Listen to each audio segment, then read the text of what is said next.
On the cold morning of September 1601, when the sun barely managed to break through the mists of Valladolid, a succession of bells and salvos announced the birth of a creature who did not entirely belong to this earth.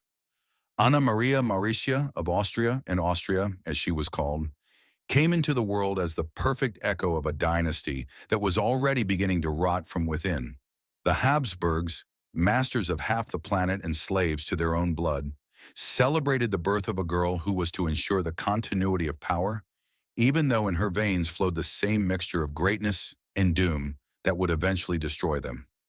The streets of Valladolid were filled with processions and fireworks. The churches resonated with solemn masses in honor of the newborn. But beneath the splendor and the golden tapestries of the royal palace, a shadow extended that contemporaries barely understood: the price of maintaining the purity of the lineage. Family portraits hung like distorted mirrors, showing the same pale faces, the same crooked jaws, the same eyes that did not know whether to look toward God or toward power. Anna was the daughter of King Philip III of Spain and Margaret of Austria, and therefore the product of generations of marriages between cousins that confused devotion with obsession. Her cradle, carved in silver and adorned with symbols of the Catholic monarchy, rested under a canopy where incense and fear mingled. In that cradle slept not only an infanta, but a piece of the most complex political chessboard in Europe. The nuns of the convent of the Descalzas Reales, tasked with praying for her health, said that her destiny was written before her first cry. She would be an instrument of alliance, a holy wife, a queen sacrificed in the name of faith. Anna's childhood was spent between Valladolid and Madrid, in marble halls and chapels where silence was the law. She learned Latin, French, music, and dance, but above all, she learned not to speak until spoken to. In the Spanish court, feminine virtue was measured in stillness, and Anna became an observant, restrained, almost spectral child. Chroniclers describe her as having a fair face and a serene gaze, although in her eyes one could already guess the loneliness of those who grow up surrounded by rituals instead of affection. Her mother, Queen Margaret, was a deeply pious woman who saw in her daughter a future saint rather than a princess. "You must be the mirror of Christian virtues," she would repeat to her every night as they prayed together before an image of the Virgin. Under her mother's gentle hand, Anna learned that faith was a form of obedience. Under her father's distant gaze, she learned that love could be a form of power. King Philip III, more inclined to hunting and spiritual pleasures than to governing, observed his firstborn with a lukewarm but sincere affection. In her, he saw the purest reflection of his lineage, a girl who inherited the melancholy of the Habsburgs as if it were an invisible crown. The servants of the Alcazar recounted that the monarch often called her "my little lady," and that the girl responded with a curtsy so perfect it seemed rehearsed from the womb. But between the prayers and the banquets, something was brewing in silence. Europe was boiling under the religious and political tensions that would soon erupt into the 30 Years' War. Matrimonial alliances were more powerful than armies, and the destiny of royal daughters was decided on maps and treaties, not in cradles. Anna was the promise of an impossible peace, the bond that would one day unite Spain with France, two empires that loved and hated each other in equal measure. On the cold nights in the Alcazar, while candles sputtered on the altars, the girl listened to the conversations of courtiers who spoke of kings, popes, and wars as if they were pieces on a divine board. She did not know it yet, but her life would be an endless procession of sacrifices, a rosary of relentless duties. From her birth, Anne of Austria had been chosen to embody the paradox of female power in Catholic Europe: sacred and used, revered and silenced. And while the bells continued to ring for her health, the chroniclers proudly noted, "A daughter has been born who will unite two crowns." None suspected that this union would also seal the beginning of the end for both. The winter of 1611 took with it something more than the warmth of the sun over Madrid. In the damp corridors of the Alcazar, the echoes of prayers mingled with the suppressed weeping of the servants. Queen Margaret had died during the birth of her 8th child. She was barely 26 years old, and her death left a void that not even the most sumptuous tapestries could conceal. Anna was 10 years old. She was too young to understand the magnitude of that loss, but old enough to feel that something in the air of the palace had frozen forever. The following days were a succession of silences. King Philip III, devastated and absent, took refuge in religion, leaving his eldest daughter suddenly transformed into the first lady of the realm. My little lady, he had called her. Now that little girl had to behave like a queen. With barely a decade of life, Anna began to receive audiences, oversee her younger siblings, and learn the cruelest art of royalty, that of feigning strength when the soul is crumbling. Chronicles recount that from that moment on, her demeanor changed. Her gaze became firmer, her steps slower, as if she understood that her every move was being watched and judged. In the court, where politics masqueraded as devotion, the orphan girl became a symbol of dynastic continuity. Her name, her faith, and her blood were now the property of the state. Meanwhile, in neighboring France, the young King Louis VI was growing up under the relentless shadow of his mother, Marie de Medici. Two courts separated by the Pyrenees, two absent mothers, two monarchies that needed a breather. Pope Paul V, fearful of the advance of Protestantism, saw in the union between France and Spain a divine opportunity to restore the Catholic faith in Europe. And so, amidst prayers, ambitions, and calculations, Anna's matrimonial destiny began to be written. In the halls of El Escorial, the king's advisors argued with the cold passion of diplomats. Should the Infanta be handed over to the French, historical enemies of the Hispanic monarchy? Some considered it treason, others a masterstroke. The Duke of Lerma, the favorite of Philip III, handed down what would be the rule of her entire life. The Infanta's marriage will serve the monarchy, not her heart. From that day on, Anna ceased to be a child. She became an instrument. Her fate was negotiated between wax-sealed letters and treaties that spoke of peace, but smelled of fear. In 1612, when she was barely turning 11, Spanish and French ambassadors began formal talks to finalize a double union. Anna with Louis V, and Elizabeth of Bourbon, the French king's sister, with Prince Philip, the future Philip IV of Spain. It was the triumph of calculation over affection, of duty over choice. The clauses of the marriage contract were endless: dowries, renunciations, titles, commitments of faith. The cruelest one stipulated that Anna had to renounce all rights to the Spanish throne to avoid future dynastic confusions. In other words, she had to erase her origins to be accepted in her new world. In the Spanish court, the news was celebrated with tournaments, bullfights, and theatrical performances. No one noticed the somber expression of the young Infanta. Amidst the applause and hymns, Anna understood that she would soon have to abandon not only her homeland, but also her language, her family, and her identity. In her childhood diary, partially preserved in the royal archives, she wrote, "If I must leave, may God give me the grace not to forget who I am." During the following years, Anna was instructed by the Countess of Altamira in the art of behaving like a French queen. She learned customs, etiquette, pronunciations, and manners that often made her cry in silence.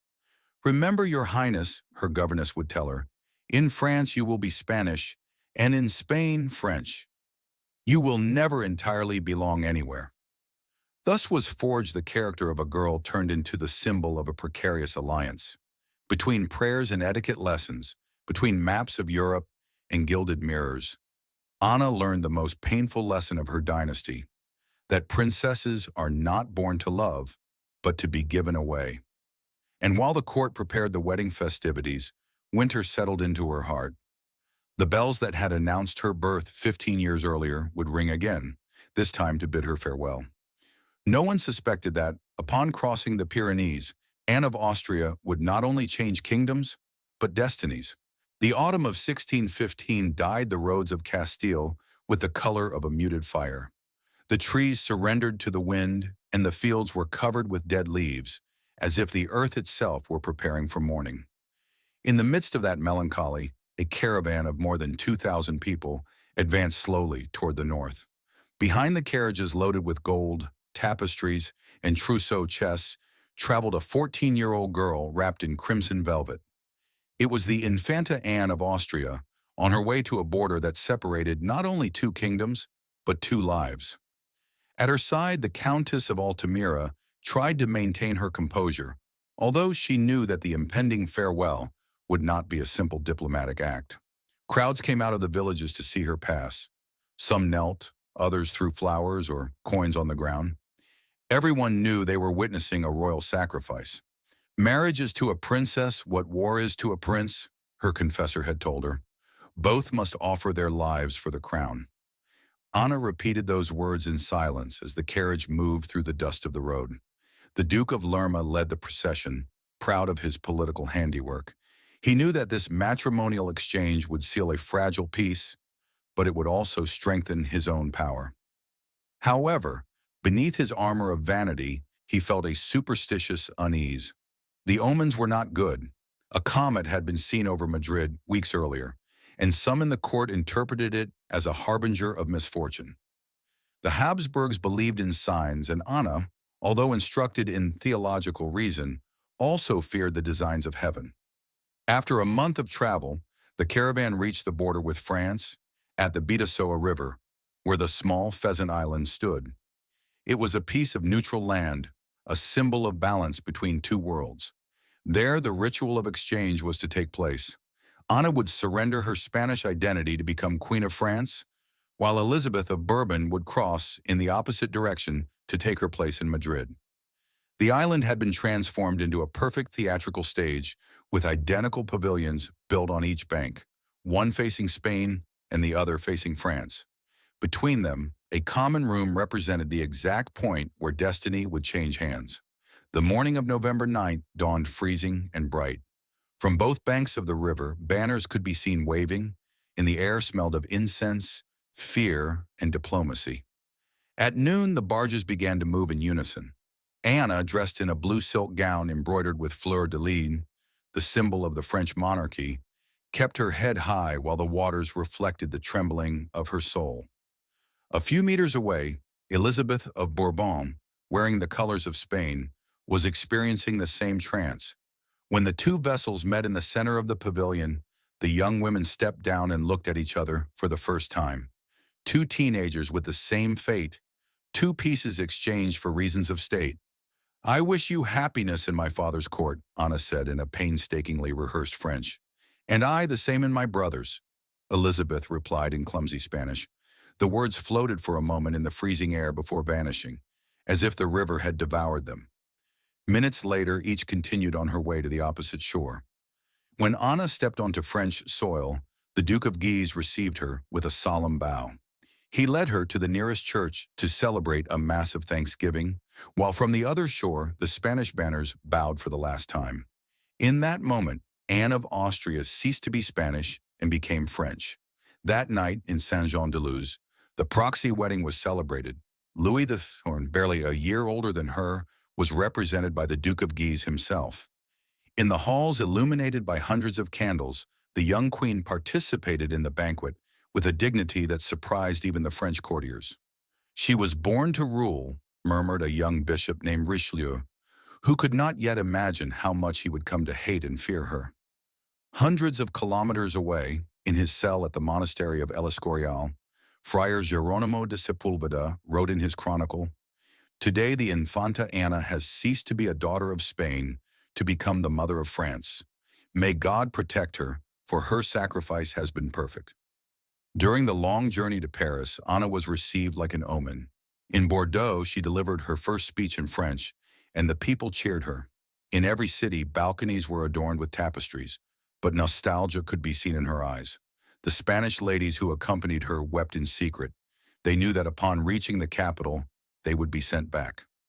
On November 21st, when she finally caught sight of the towers of Notre Dame, Anna understood that her previous life had been left behind. The crowd shouted her distorted name, "Vive la Reine! Vive Andrique!" The linguistic confusion was the best symbol of what awaited her. A life between two languages, two homelands, two gilded cages. And as the carriage advanced toward the Louvre, Anna, in silence, looked up at the gray sky and murmured, "My God, make me not forget myself." The Louvre was not a palace, but a labyrinth. The walls seemed to watch those who walked through them, and the portraits of dead kings guarded every step with motionless eyes. In that damp and gloomy place, Anne of Austria began her new life as Queen Consort of France. She was barely 14 years old, an age when girls dream of freedom, but she had already been turned into a symbol. From the very first day, she understood that the French court would not welcome her with open arms. The Queen Mother, Marie de Medici, considered her an intruder, a Spanish instrument planted on French soil. The nobles looked at her with suspicion. Her accent, her prayers in Castilian, her devotion to the Rosary were constant reminders of the influence of the Habsburgs, historical enemies of France. Even her husband, Louis the Rantorn, a timid and rigid boy, barely looked at her. Educated by tutors who instilled in him a fear of sin and blind obedience, the young king seemed more like a monk than a husband. A glacial silence stretched between them. In her first winter in Paris, Anna took refuge in masses and in reading letters her family sent her from Madrid. But the loneliness became unbearable. She missed the dry air of Castile, the silent courtyards of El Escorial, the processions that gave meaning to every day. Here instead, the days were consumed by intrigues and ceremonies. Her every gesture was watched, how she ate, how she prayed, how she breathed. French etiquette, more rigid than the Spanish, suffocated her. In her private correspondence, she wrote, "In this court, the soul freezes before the body." Louis the Rantorn and Anna were forced to share a bed only by mandate of protocol. Their first marital encounter, narrated by chroniclers with a frigid modesty, was a failure. The king, sickly and suspicious, avoided contact for months. The court murmured, and Marie de Medici took it upon herself to feed the suspicions. She insinuated that the young queen was haughty, frivolous, and incapable of adapting to French customs. Anna responded with the only weapon she knew: silence. In 1617, when the queen was just getting used to her role, the palace was shaken by an outburst of blood. Concini, Marie de Medici's Italian favorite, was assassinated by order of Louis the Rantorn, who was determined to free himself from his mother's tutelage. The mother was exiled, and the young king finally assumed the government. Anna, however, was caught in the crossfire. The hostility of the new royal circle and the resentment of the exiled queen mother, who accused her of not having defended her. From then on, Anna lived surrounded by enemies, a foreigner among the French. Cardinal Richelieu, appointed prime minister shortly after, observed the queen with a mixture of fascination and suspicion. He saw her as a potential threat, a living link to Spain. In his memoirs, he would write, "Queen Anne is devout, beautiful, and dangerous. Three things that, together, have always been lethal to kingdoms." Meanwhile, the French people barely knew her. In official portraits, her serene beauty contrasted with the coldness of her surroundings. Artists depicted her surrounded by golden light, as if trying to invent a warmth that reality denied her. In private, Anna prayed every night before a small image of the Virgin she had brought from Castile, hidden among her clothes during the journey. In that secret gesture, she found comfort and resistance. As the years passed, the royal marriage became an empty ceremony. There were no children, no trust, no desire. Courtiers whispered about the queen's infertility, and some insinuated it was divine punishment for her origins. Every month without a pregnancy was a public humiliation. Louis the Rantorn, tormented by guilt, sought in hunting and war the virility he could not find in his bed. Anna, on the other hand, sank into an ever-deepening melancholy. Even so, she never lost her dignity. When she traveled to Bordeaux in 1620 to accompany the king on one of his campaigns, the people cheered her fervently. For the first time, she felt she belonged to something more than a political treaty. "You are their queen," an old peasant woman told her, as she touched her cloak, "even if they do not remember it." That phrase remained etched in her memory, because deep down, Anna knew that history is not written with affection, but with resistance. And in the coldest court in Europe, the young Spanish woman was learning to resist. Time had turned the Louvre into a marble prison. The corridors echoed with the footsteps of power and the whispers of surveillance. Since 1624, a figure dressed in red had dominated the scene: Armand Jean Duplessis, Cardinal Richelieu. With a mind as sharp as a blade and his faith at the service of the state, Richelieu had understood that France's true enemy was not England or Protestantism, but the influence of Spain. And at the very heart of the palace lived the symbol of that threat, Queen Anne of Austria. At first, the cardinal observed her with cold courtesy, later with open distrust. He ordered her letters intercepted, her ladies-in-waiting watched, and every visit to her private oratory monitored. Anna sensed it immediately. She was no longer free even to pray. Her confessor was replaced by one appointed by the state, her books were inspected, her correspondence censored. In every corner of the palace, she felt the invisible presence of the cardinal's eyes. The marriage to Louis XVIII had become a fiction. The king, influenced by Richelieu, saw his wife as a possible spy. Anna, increasingly isolated, took refuge in her faith and in a small circle of confidants, the Countess of Motteville, her lady-in-waiting, and the abbot of Saint-Germain, who assisted her spiritually. But even those friendships became a risk. The court was a theater where every word could cost a crown or a head. In 1637, the scandal broke. A messenger was arrested at the border with Flanders, carrying a coded letter addressed to a Spanish nobleman. Richelieu used it as proof of treason. That piece of paper, barely a few lines about religious matters, was transformed into a political weapon. The Queen was accused of conspiring with France's enemies, of being the secret channel between Paris and Madrid. Louis XIII, humiliated and furious, allowed his own wife to be interrogated. The search of her residence, the convent of Val-de-Grâce, became an act of desecration. Guards burst in among crucifixes and lit candles, rummaging through her chests, breaking seals, reading her private letters. Anna watched them without a tear. Only when one of them tried to open the reliquary where she kept a lock of her mother's hair did she murmur with a broken voice, "Do not touch what belongs to God." Despite the humiliation, no conclusive evidence was found. The cardinal succeeded, however, in what he wanted, to shatter the Queen's reputation. For months, Anna lived under constant surveillance, with closed doors and a silent soul. In her prayers, her faith became more intense, almost desperate. She wrote to her confessor, "I have lost the respect of the world, but not the gaze of heaven." Richelieu feared her as much as he hated her. In her, he saw something he could not destroy, a serenity that defied politics. "The Queen is dangerous because she has no ambitions," he once confessed to his secretary. "Those who desire nothing are impossible to control." However, the loneliness had left scars. Anna, barely in her 30s, looked aged. Her portraits from that time show a serene but sad face, with the sunken eyes of someone who has learned to conceal pain. The rumor of her infertility continued to weigh on her like a condemnation. In the corridors of the palace, courtiers spoke of her divine punishment, while the king, sick and melancholic, sought solace in music and hunting. And then, when the winter seemed to have no end, what many would call a miracle, and others a conspiracy, occurred. In 1638, after 22 years of barren marriage, the Queen announced her pregnancy. No one wanted to believe it. The doctors doubted, the king remained silent, Richelieu frowned. But the months passed, her belly grew, and the miracle became visible before everyone's eyes. Anna interpreted it as a divine sign.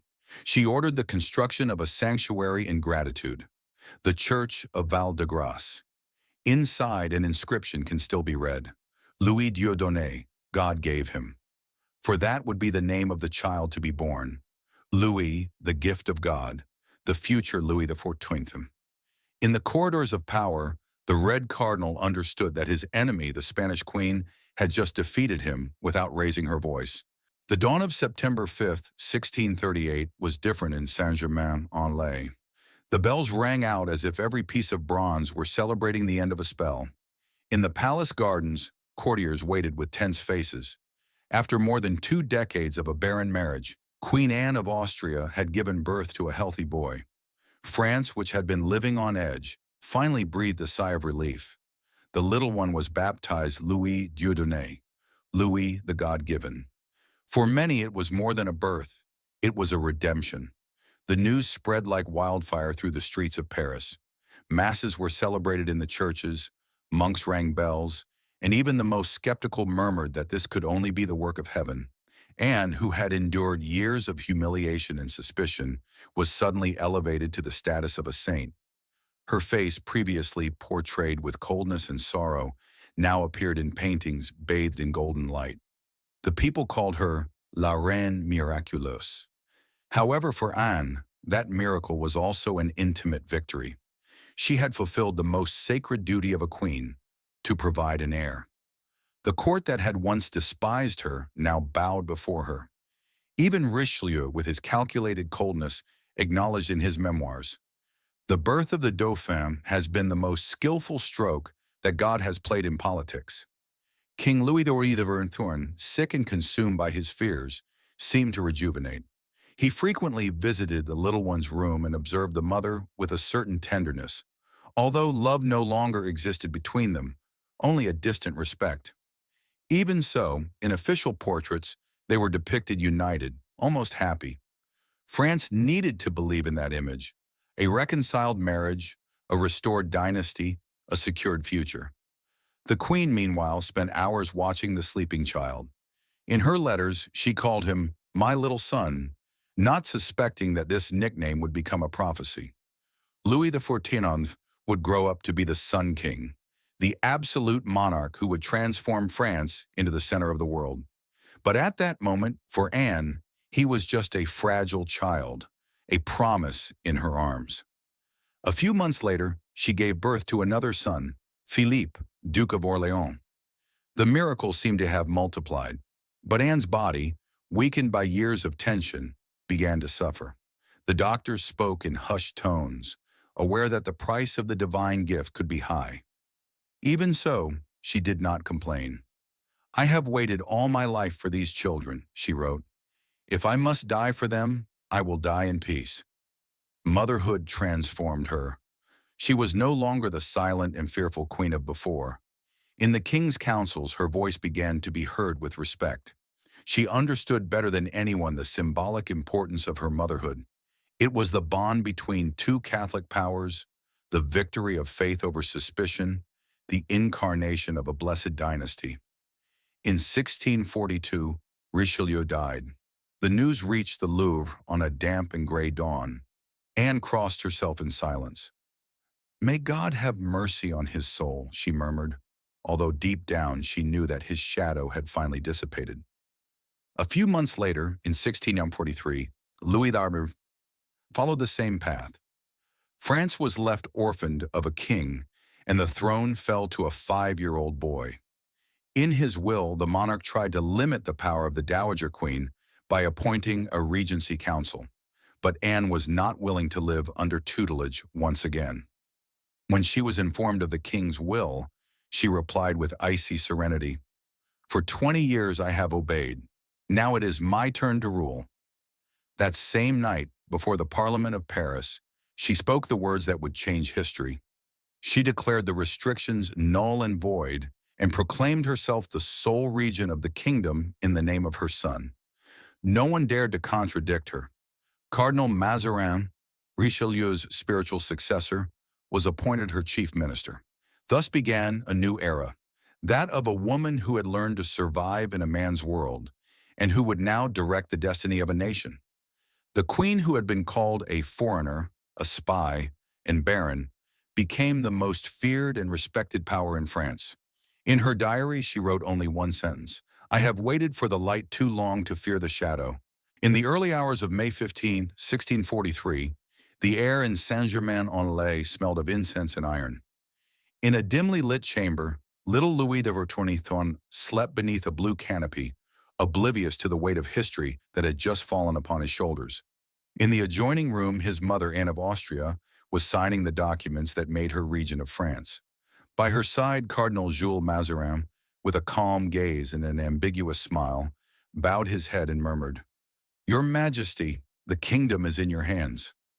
Anne nodded, though she knew that what she was receiving was not a crown, but an open wound. France was exhausted after decades of wars and debts. The nobility was restless, the people were starving, and enemies were lying in wait. The widow of Louis XIV, so often humiliated, now had to face a country that did not believe in her. But she had learned something from pain that Richelieu never understood, that silence can also be a weapon. Her first decision was bold, to break the late king's will, which sought to limit her authority. She appeared before the Parliament of Paris, surrounded by clerics and guards, and spoke with a serenity that commanded respect.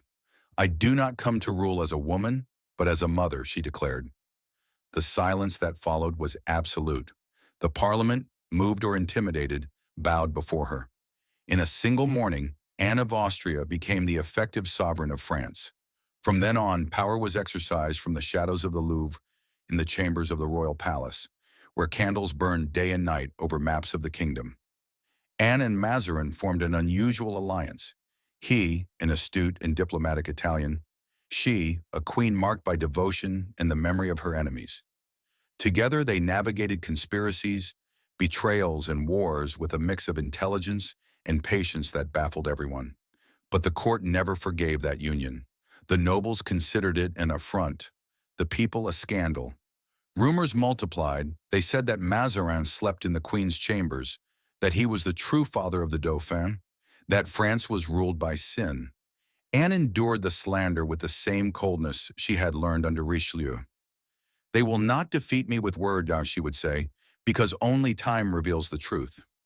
Between 1648 and 1653, the storm broke. The Fronde, a rebellion of princes, magistrates, and bourgeois who rose up against the absolute power of the crown. Paris burned in riots. The queen and her son had to flee the capital in the dead of night, taking refuge in Saint-Germain. Little Louis, trembling beneath a velvet cloak, would forever remember that flight. The torches, the shouts of the people, the fear in his mother's eyes. That image would mark his destiny, forging in him the obsession with control and authority that would define his reign. During the years of the Fronde, Anne showed an almost superhuman determination. She ruled amidst battlefields, negotiations, and betrayals, never losing her composure. Mazarin was temporarily exiled, but she continued to obey only her intuition. Every letter she sent, every gesture, was a precise move. She knew that power is not maintained by force, but by endurance. In 1653, the rebels were defeated. Mazarin returned to Paris amidst a tense calm. The people, tired of hunger and war, received him with indifference. Anne, on the other hand, stood firm. She had managed to survive the tempest. France was once again under control, and her son, now a teenager, was beginning to understand what it meant to reign. During an audience, young Louis asked his mother, "Why were you never afraid, mother, when everyone hated you?" Anne smiled wearily. "Because I knew that hate is the last refuge of the weak." That same year, the king officially assumed the throne, although true power remained in the hands of his mother and the cardinal. But the boy had grown up watching how fear could break men. When years later he proclaimed, "I am the state," no one understood that this phrase was not arrogance, but inheritance. It was the voice of a mother who had reigned amidst fire and ashes, who had turned humiliation into strength. In the corridors of the Louvre, the words Anne wrote one night before sleeping still echoed. "I have been a wife without love, a queen without power, and a mother without rest, but I have been faithful to my destiny." With peace restored and her son having become an absolute king, the weight of the years fell upon Anne of Austria like a slow and serene veil. She had survived intrigues, wars, and public humiliation, but her body no longer obeyed the will that had sustained a kingdom. In the winters of the mid-17th century, her figure began to fade among the corridors of the Louvre. The doctors spoke of an illness in her chest. She, who knew better than anyone the fragility of the flesh, smiled with resignation. "My heart," she would say, "has always carried too much." She retired to the convent of Val-de-Grâce, the sanctuary she herself had ordered, built in gratitude for the birth of her son. There, in the galleries perfumed with incense and wax, the Dowager Queen spent her afternoons praying before the altar, where an inscription recalled her faith. "Posuit cor sum in Deo." Her heart is in God. But in reality, part of that heart still belonged to the earth, to the son who had turned her sacrifice into glory. Louis XIV, now a young monarch, visited her frequently. He treated her with a mix of respect and distance. "Mother," he would tell her, "without you, there would be no sun in my kingdom." She would reply with tenderness, "Then shine, my son, and may your light not burn what it touches." She knew that his ambition could devour him, just as power had devoured the men in her life. But she also understood that this was the destiny of kings, to be fire or to disappear into the shadows. In the convent, surrounded by nuns and relics, Anne found the peace that the throne had never given her. She spent hours embroidering, listening to spiritual readings and dictating letters in which she reflected on the weight of duty. "There is no crown without a cross," she wrote in one of them, "and whoever does not accept the thorn does not deserve the glory." In those texts, now preserved in the National Library of France, one can glimpse a woman aware of having been an instrument and a victim, but also the architect of her own destiny. On January 20th, 1666, on a silent and cold morning, the Queen Mother closed her eyes for the last time. The bells of Paris rang out in her honor. Louis XIV, upon receiving the news, locked himself in his study for hours. He did not utter a word. When he emerged, he ordered that her heart be separated from her body and placed on the altar of Val-de-Grâce, according to her will. The rest would rest in the Basilica of Saint-Denis, alongside the kings of France. The funeral procession, draped in black velvet, slowly made its way through the streets of the capital. The people who had once hated her bared their heads as the coffin passed. They no longer saw the foreigner or the conspirator, but the woman who had sustained France in its darkest hour. In the dim light of Val-de-Grâce, a single lamp continues to burn above the urn that holds her heart. Legend has it that, on winter nights, the silence of the convent is broken by a faint echo, like a sigh. The nuns claim it is Anne's breath, still watching over her son and the kingdom that marked her with love and pain in equal measure. Her life was a parable. She was born as a sacrifice, reigned as a survivor, and died as a symbol. From her faith a miracle was born, from her pain a king, and from her silence a dynasty. Because in the end, Anne of Austria was not just a foreign queen, but the hidden soul of French absolutism. In her heart, now stone and relic, beat for the last time the pulse of two clashing empires that united in a single destiny, that of the light born from sacrifice.